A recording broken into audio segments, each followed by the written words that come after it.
और इस वक्त की बड़ी खबर का रुख कर लेते हैं पटना से जो आ रही। पटना में इंडिगो के स्टेशन मैनेजर की हत्या की जांच एसआईटी के हवाले कर दी गई है। एसआईटी ने सीसीटीवी फुटेज की जांच की है और मंगलवार को पटना में रुपेश सिंह की गोली मारकर हत्या कर दी गई थी। बीजेपी के सांसद विवेक ठाकुर ने कहा है कि केस सीबीआई को सौंपा जाए। बिहार में हत्याएं हो रही हैं, लॉ एंड ऑर्डर की स्थिति ठीक नहीं है, लूट है। तेजस्वी यादव ने भी बीजेपी सरकार पर, जेडीयू सरकार पर निशाना साधा है कि साजिश के तहत रुपेश की हत्या की गई। यह पप्पू यादव का भी कहना है। तो पटना के इंडिगो मैनेजर की हत्या की जांच एसआईटी के हवाले कर दी गई है।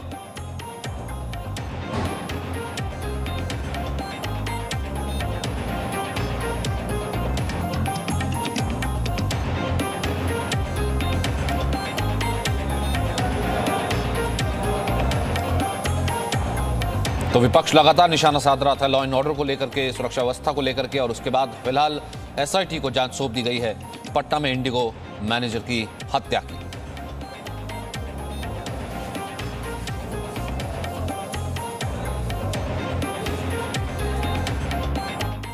तो पटना पुलिस के लिए ये सबसे चुनौती का केस आया है और उनको 3 से 5 दिन में अपना निर्धारण करना पड़ेगा अपनी सक्षमता को कि वो सक्षम हैं इसको अंतिम मुकाम तक ले जाने के लिए, या इमीडिएटली उनको बिहार सरकार को इसको सुपुर्द कर देना चाहिए सीबीआई पे।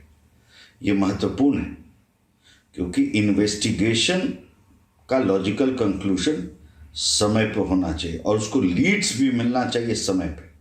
नहीं तो वही सुशांत सिंह टाइप का केस हो जाएगा कि 1.5 से 2 महीना के बाद सुपुर्द हो रहा है। जिस दिन चाह लेगी पुलिस उस दिन समाप्त कर देगी अपराध को, लेकिन आप अपराधियों के बदौलत पूरा का पूरा दल बनाइएगा, नेताओं और पूरा पॉलिटिशियन के मातहत अपराधी चलेगा, तो आप पुलिस को जबरदस्ती कितना गाली दीजिएगा। और मुझे लगता है कि कोई कॉन्वेंस तो है, कोई छोटा अपराध तो ये नहीं, किसी छुटभैया अपराधी आके गोली मार दिया, ऐसा कुछ नहीं है।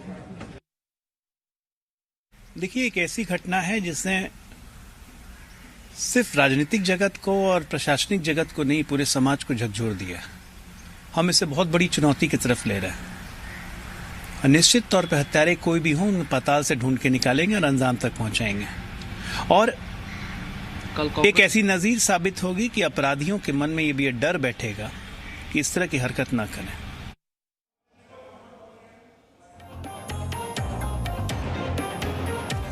तो फिलहाल बिहार में इस हत्या पर राजनीति भी शुरू हो गई है, जहां लॉ एंड ऑर्डर का मामला उठाकर के छोटी मोटी हत्या नहीं है, पप्पू यादव कह रहे हैं। दरअसल ये खबर क्या है हम आपको पूरी बताते हैं कि बिहार में Indigo station manager Rupesh Singh, उनकी हत्या कर दी गई, गोली मार करके उनकी हत्या कर दी गई। अपार्टमेंट के गेट के पास ही उन्हें गोली मार दी गई थी।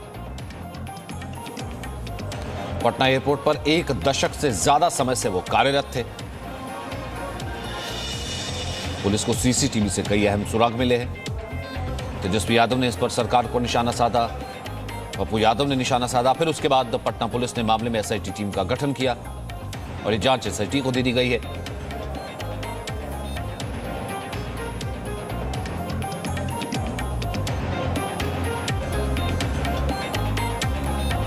क्या कहना है रुपेश सिंह के भाई का, ब्रदर का, आई सुनते। पता ना कैसे हुआ ये घटना, क्या हुआ।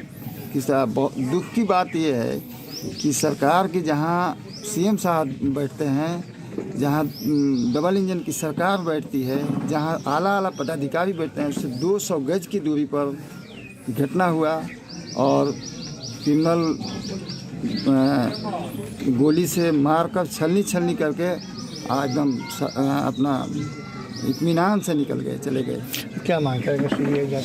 हाँ, जांच हो, सीबीआई जांच हो, अपराधी को दंड मिले। इस सुशासन सरकार में अपराध की अथी हुआ है, सरकार बोला है कि अपराध पर हम कोई कंप्रोमाइज़ नहीं करेंगे। अपराध 200 गज की दूरी पर हो रहा है। इससे दुखद घटना, इतना इससे मर्माहत घटना कोई नहीं है।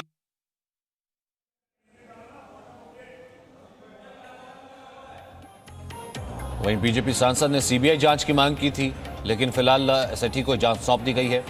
आरजेडी ने इसे नीतीश सरकार की नाकामयाबी बताया।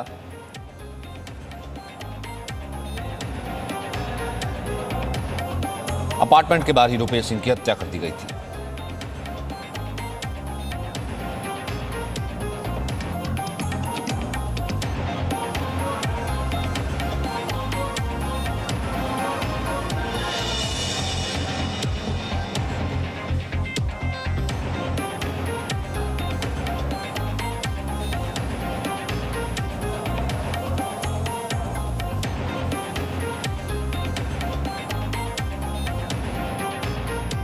गाड़ी है जिसमें रूपेश सिंह सवार होकर अपने घर पहुंचे थे। BR01EY 9090 MG हेक्टर ये गाड़ी है। और सबसे बड़ी बात है कि 15 नवंबर को कुछ दिन पहले ही उनका जन्मदिन था और जन्मदिन के अवसर पर ही उन्होंने ये गाड़ी खरीदी थी। अपराधियों ने शीशा तोड़कर उन्हें गोली मारी है। गाड़ी को शास्त्री नगर थाना में लाया गया है और यहाँ पर अब FSL की जो टीम है वो जांच कर रही है, SIT की टीम जांच कर रही है। लेकिन एक बात तो बिल्कुल कहा जा सकता है कि पुलिस और जिस तरीके से जो वरीय अधिकारी हैं क्राइम मीटिंग कर रहे हैं, क्राइम पर चिंता जाहिर कर रहे हैं, इन तमाम कवायदों के बावजूद भी अपराधी जो हैं वो अपनी हरकतों से बाज नहीं आ रहे हैं। और इस थाना इलाके की बात करें तो लगातार कई वारदातों को, बड़ी बड़ी वारदातों को अंजाम देकर जो अपराधी हैं पुलिस को खुलेआम चुनौती दे रहे हैं। ये शास्त्री नगर थाना इलाका है, काफी पॉश जो इलाके हैं इस थाना अंतर्गत आते हैं और VVIP जो लोग हैं या VIP लोग हैं इस थाना इलाके में रहते हैं। लेकिन बावजूद इसके अगर क्राइम हो रहा है तो जाहिर सी बात है कि पुलिस की कार्यशैली पर सवाल उठेंगे। तो अब जरूरत है कि पुलिसकर्मी जो हैं वो जनता में एक बार फिर से विश्वास कायम करें और फिर से सुशासन का राज कायम हो। कैमरा पर्सन दीनानाथ ओझा के साथ रितेश मिश्रा, जी मीडिया, पटना। नीरज इस वक्त हमारे साथ पटना से जुड़ रहे हैं। नीरज, हमने पूरी रिपोर्ट देखी, उस जगह का भी मुआयना देखा जहां पर उनकी हत्या हुई थी। आखिरकार क्या फिलहाल सरकार का कहना है, पुलिस का कहना है, क्योंकि सरकार कहीं ना कहीं बैकफुट पर राजनीति भी हो रही है, अब तक क्या पूरी इस पर डिटेल है?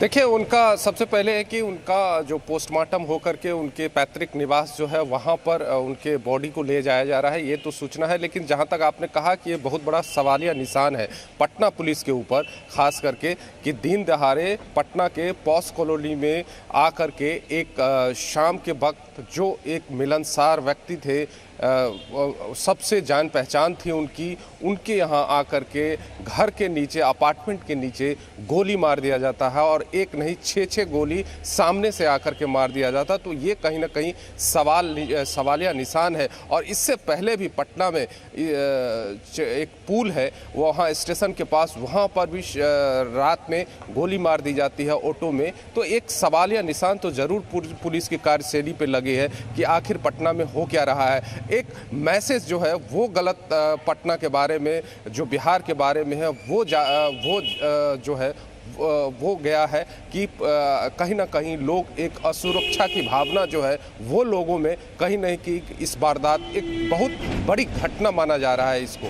जी, क्या पता लग पाया इसके पीछे? मैंने कहा कि कुछ पता लग, इसके पीछे क्या कोई माफिया था या कोई पुरानी रंजिश थी, या इसके पीछे जो वारदात है ये घटना है कौन सी क्राइम की, कुछ पता लग पाया? बोला अभी तक कुछ पुलिस ने?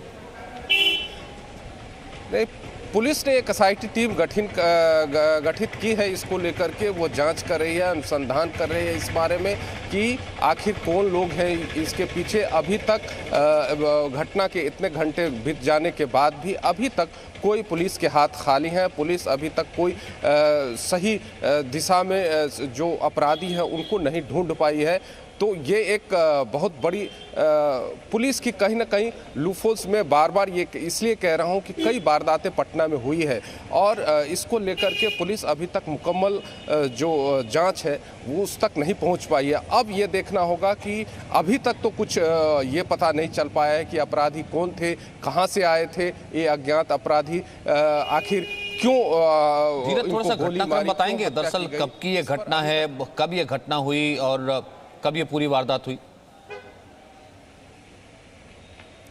ये घटना आपको शाम के लगभग 7, सवा 7 के बीच की है, जब वो अपने घर पहुंचते हैं। एयरपोर्ट इंडिगो स्टेशन हेड थे वो, उसके बाद वो अपने घर पहुंचते हैं। लगभग 7:15 की बताया जा रहा है कि घटना है।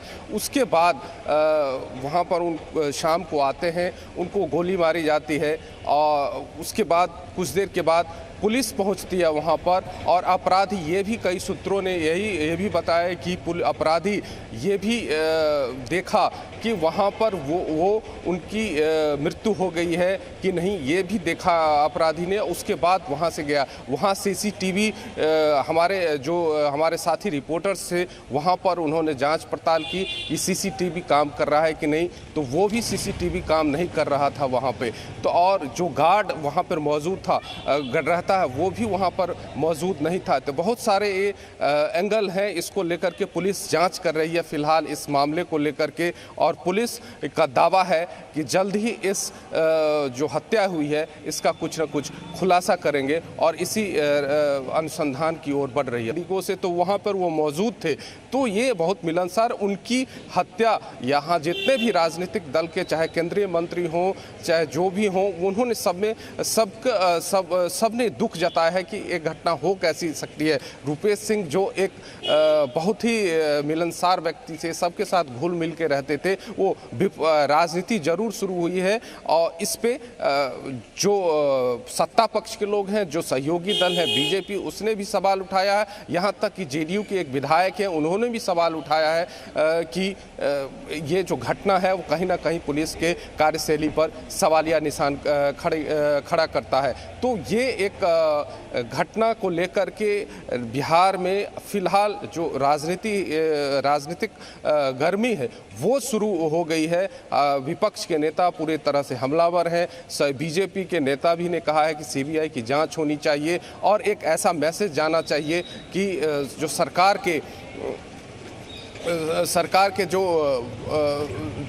एक कानून व्यवस्था के लिए बिहार जाना जाता था, उसकी जो वो मैसेज जाना चाहिए। इस हत्याकांड का जल्द खुलासा होना चाहिए। तो इस मामले को लेकर के, लेकिन पुलिस अभी भी ये अनुसंधान कर रही है इसको मामले को लेकर के कि आखिर इस घटना के पीछे कौन है, कौन ऐसे अपराधी हैं जो, और सबसे बड़ी बात कि किस तरह की दुश्मनी थी रुपेश सिंह की किसके साथ। हालांकि उनके परिवार वालों ने कहा कि अभी तक कोई दुश्मनी की बात नहीं सामने आई थी, क्योंकि मैंने पहले भी कहा कि ये मिलनसार व्यक्ति थे, किसी से उनकी कोई अदावत नहीं थी, किसी से उनको कोई कभी झगड़ा झंझट भी नहीं हुआ था। तो इसके लिए अब इस बात पर अनुसंधान किया जा रहा है कि आखिर इस घटना के पीछे कौन है, और पुलिस का दावा है कि वो जरूर जल्द से जल्द इस मामले को खुलासा करेगी।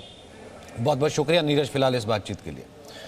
तो कुल मिलाकर के पटना की एक घटना जहां पर रुपेश सिंह का कल शाम को जिस तरीके से धीरज बता रहे थे कि वो अपने अपार्टमेंट के पास ही पहुंचे थे कि वहां पर एक हमलावर पहुंचता है और लगातार एक के बाद एक ताबड़तोड़ गोलियां चलाता है।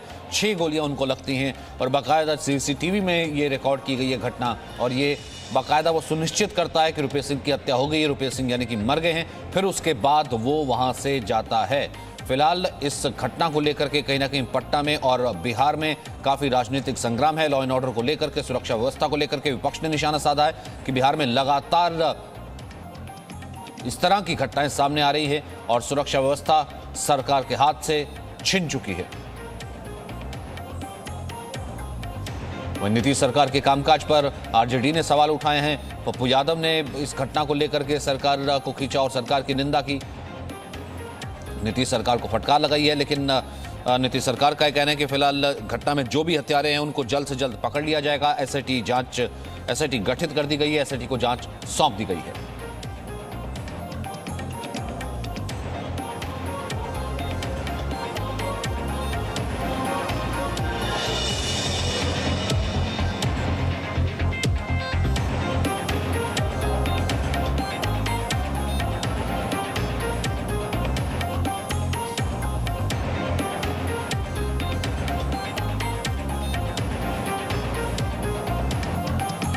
ये देखिए, ये अपार्टमेंट जो नजर आ रहा है, इसी अपार्टमेंट के बाहर, घर के बाहर उनकी हत्या कर दी गई थी। वहां पर हमलावर पहुंचे थे और एक के बाद एक 6 उनको गोलियां मारी गई थी। मंगलवार की सुबह घर से ऑफिस गए थे, शाम को जब आए तो घर नहीं लौट सके, वहीं पर उनकी हत्या कर दी गई। वहीं कौन है हत्यारे, इसको तलाशने के लिए पुलिस लगातार जांच कर रही है, दबिश दे रही है। पुलिस का कहना है कि जल्द ही हत्यारे उसकी गिरफ्त में होंगे और किसी को छोड़ा नहीं जाएगा। ये वो गाड़ी देख रहे हैं जिस गाड़ी से वो आए थे, अपार्टमेंट के बाहर ही हत्या करके शूटर फरार हो गया।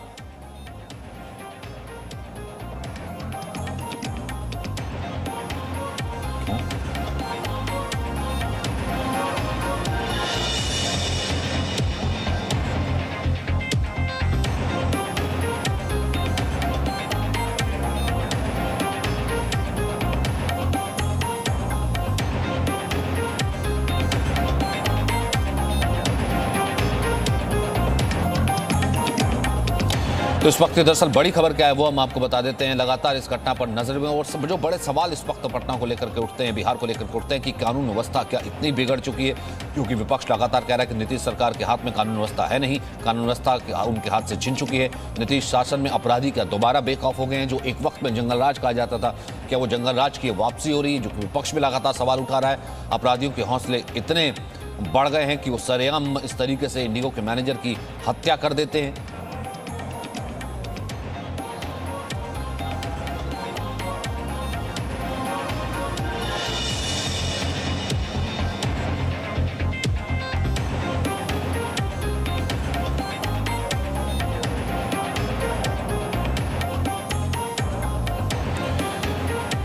तो इस वक्त हम आपको दिखाते हैं कि देखिए, पटना में इंडिगो स्टेशन मैनेजर की जो हत्या की गई है, ये मैनेजर रुपेश सिंह थे, इंडिगो मैनेजर थे।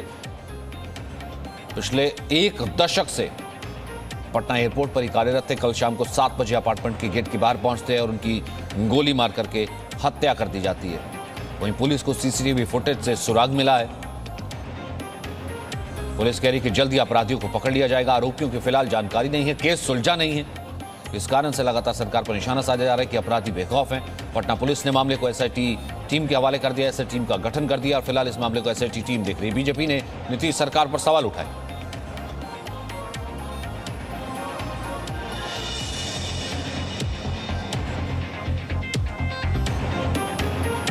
Presenting B News app, available on Google Play and App Store. Download it now.